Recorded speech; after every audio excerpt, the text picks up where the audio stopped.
Hello, magandang araw sa lahat. Grabe no, ang tagal kong hindi nakapag-live pero I'm gonna do this last live for 2025.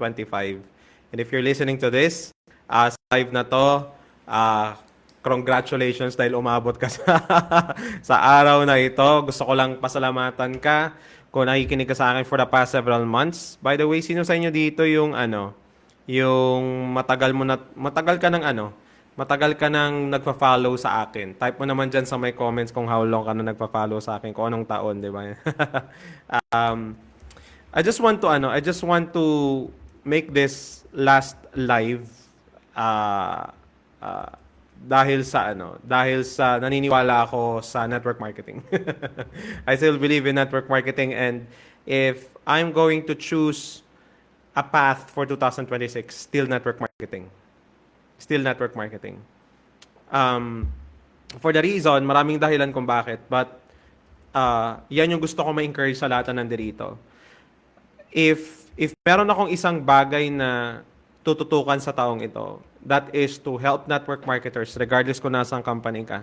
And of course, to build my network marketing team, to expand, to explode, to make it more solid this year. Yun yung pinaka-goal ko this year.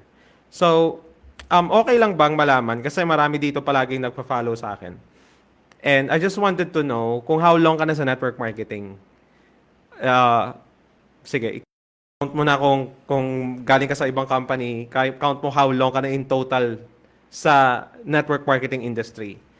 Sige nga, type mo nga dyan sa may comments kung pinapanood mo ako right now dito sa live. And I will also post this sa Spotify, Pinoy MLM Taxes by Gerard Claudio. And I will also post sa YouTube sa Pinoy MLM Taxes by Gerard Claudio sa YouTube. Okay, anyway. How long ka na ba? How long ka na sa network marketing? And possible nakaka-join mo lang sa industry natin, possible nakakasimula mo pa lang, posible rin na matagal ka na, pero hindi pa nag-sink in sa'yo na network marketer ka. Huwag kang mag-alala kasi ako nung nagsimula ako sa network marketing, ganun din naman ako eh. Hindi naman agad nag-sink in basta-basta kasi marami akong mga limiting belief or marami akong mga paniniwala about this industry na akala ko, alam mo yung mga belief na hindi nakatulong sa akin nung nagsimula ako. So kung nandito ka right now, nakikinig ka sa akin, no? And ano ba yung naging motivation mo kung bakit ka nagsimula? Hindi ko alam kung ano yung pinangako sa'yo. I hope walang mga in-over-exaggerate sa'yo na promises yung nag-invite sa'yo dito. But basically, ang gusto kong i-emphasize dito is, if you made the right decision to be in this business, as long as gawin mo siya ng tama. Yung term na gawin mo siya ng tama, yung statement na yun, gawin mo siya ng tama. Ano yun eh? Maraming mga interpretation ng mga network marketers doon. Pero ako naniniwala ako na kaya mong gawin ng mabilis ang network marketing ng ethical. Kaya mong gawin ng mabilis ang network marketing ng maayos. Hindi yung kinakompromise mo yung sarili mo, hindi yung, there's so many strategy kasi sa labas na hindi naman tama talaga. Anyway, so why I choose network marketing? Because siguro, dahil sa akin, na naunawaan ko na yung industriyang ito for the past several years. Marami naman akong path na pwedeng simulan eh. Pwede ako magsimula ng ibang business. Pwede akong bumalik sa pag-abroad. Pwede akong alam mo yun, yung mga affiliate, yung mga real estate, insurance. Marami akong pwedeng gawin eh. Diba? I'm not saying other industry doesn't work. It works. As long as ibibigay mo yung sarili mo at i-dedicate mo yung sarili mo. Pero network marketing pa rin ang pipiliin ko. I believe that maraming mga aspect ang mapoprovide ng network marketing na hindi mo makikita sa iba. Halimbawa, community. As long as maayos yung community na masasalihan mo, di ba? May tamang mentor ka. As long as maayos yung mentor na nasalihan mo. May products ka na hindi mo na kailangang isipin kasi yung company na, as long as maayos yung company na nasalihan mo, the company in itself consistently innovate and provide the product na ma-offer mo sa market. Maraming mga dahilan eh. But I think one of the major reason kung bakit, ang laki ng pinagbago ko sa pananaw ko sa buhay, pananaw ko sa pera, pananaw ko sa negosyo, yung mga skill set na meron ako ngayon dahil sa network marketing. So I believe network marketing will continue to be relevant for 2026. Hindi po mawawala ang network marketing dahil sa AI, hindi po affected ng AI ang network marketing. In fact, malaki ang impact ng technology sa paggawa ng maayos na pagna-network. Um, Kaya po, kung marami po sa atin dito that you still stick to some ways na hindi naman, alam mo yun, hindi, ayokong sabihin na old school pero hindi na siya relevant. Marami kasing mga style o pamamalakad o paggawa ng network marketing na whether we like it or not, hindi na po siya akma sa generation natin right now. Hindi dahil sa mali siya previously, hindi dahil sa because of the what they call this, because of the old strategy siya. Pero dahil sa people are becoming smarter. Mas nagiging matalino ng mga tao ngayon. Halimbawa, bigyan ko ng idea. Sa team namin, hindi ako nagtuturo ng yes upline.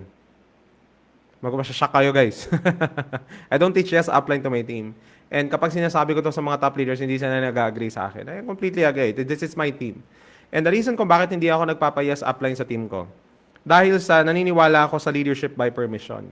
So I want people to follow and be part. Kung gusto ko yung mga tao na sila yung sasabay dahil gusto nilang sumabay. Kung ayaw nilang sumabay, walang problema. Kasi ako naniniwala ako that I will continue to find people na talagang gustong i-build ang business na to. Nakuha niyo ba yung sinasabi ko? I will continue to find people na gustong mag-build ng network marketing business. So, I am not into a business, I'm not into a business right now na pipilitin ko yung mga tao. Tama? So, before, grabe ako mamilit, guys. Pag bago ka, as in, parang feeling ko I have to change you. Pero right now, nag-iba na yung pananaw ko sa pagna-network. Kaya hindi na ako nagpapayas upline. Kung susunod ka sa akin, sunod ka sa akin. So, the burden is on me to win your trust. Kasi nangyayari minsan sa network marketing, parang yung mga downlines yung nagpi-please sa upline. Sa community namin, it is the upline's responsibility to take care of the downlines. And it is the upline's responsibility to prove their leadership to their downlines. It's not the other way around. So, akin yun. Okay? Hindi ko sinabing mag-work sa'yo yun. Kung nag-work sa'yo yung super yes upline blind following ng mga downline sa'yo, edi tuloy mo yan. Sa akin, hindi na ako doon. Graduate na ako dyan sa mga ganyang style. No, naniniwala ako sa uri ng leadership na nakaka-attract. Hindi yung namumwersta at saka nang ma-manipulate. I don't want that. Hindi yun yung style ko. So, pero kung nag-work sa'yo yun, edi gawin mo. Diba? Kung may mga style pa na si upline niya yung magaling, si upline niya yung may alam, mga ganon, di ba? Edi ikaw na. Kung sa tingin mo mag-work sa'yo yun, edi go ahead. Kanya-kanya namang style. Naku, ano ba ibig sabihin? I believe na there has to be improvement. Hindi lang kasi strategy. Hindi na nag-work yung face-to-face, hindi na nag-work yung house-to-house. Hindi ako nagsasabi ng ganun. Sa akin, may ibang opinion din ako doon, di ba? So kung meron namang way na mas efficient yung resources na gagamitin ko sa pagbe-build, bakit hindi yun yung gawin ko, di ba? So, marami namang ways and style. Kaya marami akong mga courses. You go to pinoynetworker.org, pinoynetworker.org, pinoynetworker.org, you get that one. That's my, ang dami na nakatulungan ng course na yun. Possible, matulungan ka nun. Check mo yun. Okay? It's still 90% discount and lifetime access ka pag nakakuha ka. I still have the dominatemlm.com. You can still grab that one. But I'm not much of, inaayos ko pa siya right now. But anyway. So, maraming mga kultura o mga pamamalakad o style sa pagna-network na sa tingin ko kailangan ma-improve sa mga teams at saka sa pamamalakad ng mga network marketers. So, ang technology, hindi siya magpapa-slow down, hindi siya makaka-replace. In fact, marami ng mga trabaho ang nare-replace ng technology. Pero naniniwala ako na kahit ano pang advancement ng technology ang mangyayari in the future, network marketing will continue to flourish. So, kaya kung ikaw part ka ng community, part ka ng team ko, nakikinig ka ngayon sa akin dito. Okay? Actually, kung part ka ng team ko, alam mo marami na tayong ginawang preparation for 2026. Pero kung part ka ng community tsaka part ka ng team ko, gusto ko lang sabihin to. All the way tayo for 2026. No slowing down, walang atrasan to. Dire-diretso tayo. Okay? And kung nandito ka at saka part ka ng mentorship program ko, rest assured that kung ano man ang napag-usapan natin, I will be your mentor and your guide regardless kung anong company ka. Okay? And actually, marami akong ila-launch na courses this coming year. No, in the next couple of months. Inaayos ko lang yung schedule ko. Inaayos ko lang kung saan ko siya ipapasok. But basically, yung gusto kong emphasize dito is people come and go in this business. People come and go in this business. And interestingly, kahit mga top leaders pa yan, top leaders still come and go. Walang assurance na dahil sa top earner siya, top leader siya mag-stay. So marami akong nakikita, they come and go. People come and go regardless of their status in the network marketing business. Pero ako, I made it dumating na ako kasi ako sa point na hindi, dedire-diretsoin ko to. Itotodo ko tong pagda-network. Itotodo ko tong pagbe-build. Kasi naniniwala ako sa business na to. And I hope ganun din yung paniniwala mo sa business na to. Tama ba? Gusto ko lang bigyan ka ng comfort na tama yung naging decision mo. Possible bago ka ngayon, nakakasimula mo pa lang. Possible kakasimula mo pa lang sa business na to. And nakikinig ka ngayon sa akin dito, gawin mo siya ng tama. Gawin ng maayos. Hindi magiging madali ang proseso, pero magiging worth it siya. Huwag maiinip sa resulta. Huwag maiinip sa resulta dahil hindi po ito loto, hindi po ito gambling. Ito po ay negosyo. It requires skills. Possible magiging mabilis, possible na magiging mabagal, possible na it will take a long time to really build. Pero ako naniniwala, basta dire-diretso ang pagbuo mo ng negosyo, tama yung proseso na susundin mo, malayo mararating mo dito. So for 2026 lies a lot of opportunities. Kaya ako nandito ka rito, nakikinig ka sa akin even for my final live for 2025. Congratulations. Bakit? Kasi, sabi nga, di ba, matira mayaman. So, kung nandito ka, and marami kang mga teammates, marami kang mga cross-line, up-line, down-line, kung ano man yan, na hindi na sila nag-network right now, huwag mo sila kawayin. Hindi yun yung point natin. Okay? Still be friends with these people. Pero ikaw na nagstay, ikaw na nandito, ikaw na bunuo mo yung loob mo, sinabi mong network marketing all the way. Congratulations. Because I believe kung seseryosohin mo at itotodo mo ang pagbibuild this 2026, you will eventually get a huge percentage sa market. Grabe, no?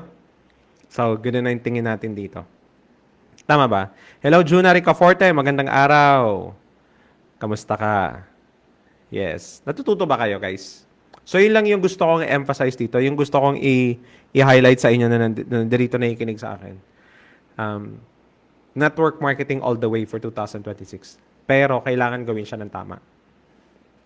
Maraming nagsimula, maraming hindi nagpatuloy, maraming mga dahilan, maraming mga factor. Pero I think isa sa mga pinakamalaking factor bakit maraming mga hindi nagpapatuloy sa network marketing dahil mali ang pagsimula nila sa network marketing. Or mali yung sistema na tinuturo sa kanila sa network marketing. Or mali yung ginagawa nila mismo. Sila mismo, mali yung ginagawa nila. Juanito Panzo, Joshua Sandigan, kamusta? Kaya gawin mo siya ng tama. So kung yun, nandito ka, nakikinig ka ngayon sa akin. And sinasabi mo, alam mo, Gerard, tama ka eh. Marami akong napagtanto, marami akong mga naunawaan sa ginagawa ko, marami akong na-realize na kailangan kong baguhin for 2026. Hindi pa huli ang lahat. Kung marami kang na-realize, marami kang mga kailangan baguhin mo. Sabi nga, for things to change, you have to change. For things to change, you have to change. So kung gusto mong mabago yung takbo ng network marketing result mo, then kailangan may baguhin tayo. Tama ba? Agree ba kayo? Type nyo nga agree sa my comment ko. Agree kayo sinasabi ko. Hindi po pwedeng gusto mo lang ng bago yung resulta pero ganun pa rin yung gagawin mo. Hindi. Pero kung meron kang mga good practices ng 2000 ngayong taong ito, marami kang mga good practices this year, and ituloy mo siya. Tama? Ituloy mo siya. Kasi good practices nga eh. Yung mga hindi magandang practice, baguhin. Yung mga magandang practice, ituloy. O, yung mga magandang practice, i-intensify mo siya. Okay? So, hindi natin alam kung ano mangyari sa 2026. Hindi ako yung hindi kita bibigyan ng 100% ito magiging magandang economy and all. I mean, economy will always be, there will always be struggle for money, there will always be struggle for time, there will always be an issue of economy. Ganoon naman palagi, hindi naman nawawala yan, guys eh.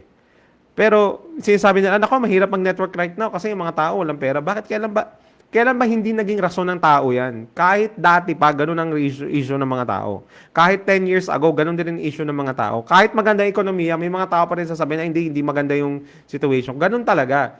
Pero ang gusto ko i-point out, ang gusto ko ipaliwanag dito sa'yo, is regardless kung ano yung mangyayari this year, kung buo ang loob mo na i-build mo ang network marketing business mo all the way, walang pag-aalinlangan, you will get a huge percentage ng market. Tama? I mean, think about that. Isipin mo 'yun. Kahit sa company mo ngayon, tingnan mo. Ang daming nagsimula, ang daming nag-start, ang daming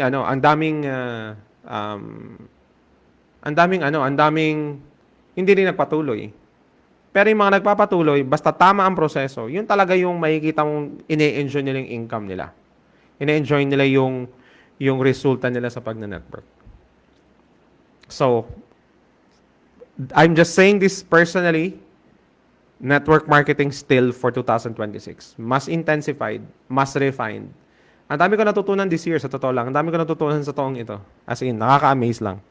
I'm just blessed with my students, yung mga students ko. Blessed ako sa mga mentorship, yung one-on-one na mentorship ko sa maraming mga students ko, iba't ibang companies. I'm just blessed. Nakaka-amaze lang na marami talagang gustong mag-network. Maraming gustong umangat sa network marketing. Isang bagay lang talaga na unawaan ko, even sa pag-expose ko sa sarili ko sa online, maraming naghahanap ng pagkakakitaan na hindi sila negative sa network marketing. Kaya kailangan mo lang i-position yung sarili mo ng maayos. That people will say, okay, ito pa yung ino-offer mo. Tama ba?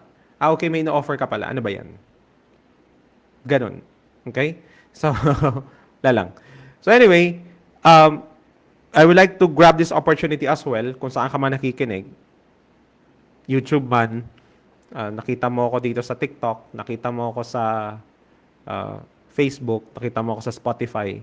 Gusto ko lang pasalamatan kayo. Lahat kayo guys na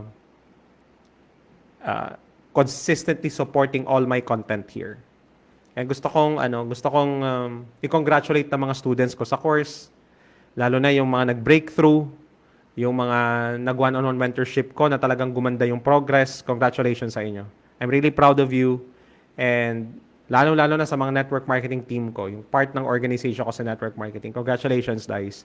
Marami sa inyo talagang umusad this year. Marami sa inyo na maraming mga pagsubok pero sinubok ng panahon pero hindi kayo natinag. Congratulations, proud ako sa inyo. Okay? And for those na nakikinig sa akin dito, kung nasa ang company ka, kung ano ka man katagal sa network marketing, ang prayer ko para sa'yo for 2026, na mag-breakthrough ka na. But at the same time, ang prayer ko, ayoko lang mag-breakthrough ka. Gusto ko mag-breakthrough ka na sumabay yung character tsaka attitude mo. Kasi kapag sumabay yung character, sumabay yung attitude, sabay sa pag-angat, sabay sa pag-unlad mo, sa pag-angat mo financially, sa pag-angat mo sa network marketing business mo, naniniwala ako na mas may enjoy mo yung resulta mo. Edgar Castellano, Annabel Laurito, kamusta kayo? Yan. So anyway, yun lang naman guys. How about you? Kamusta ka for 2026? Network marketing all the way pa rin ba? Tama? Network marketing all the way pa rin ba? Yan. So, Happy New Year everybody. And congratulations mga network marketers. See you next year.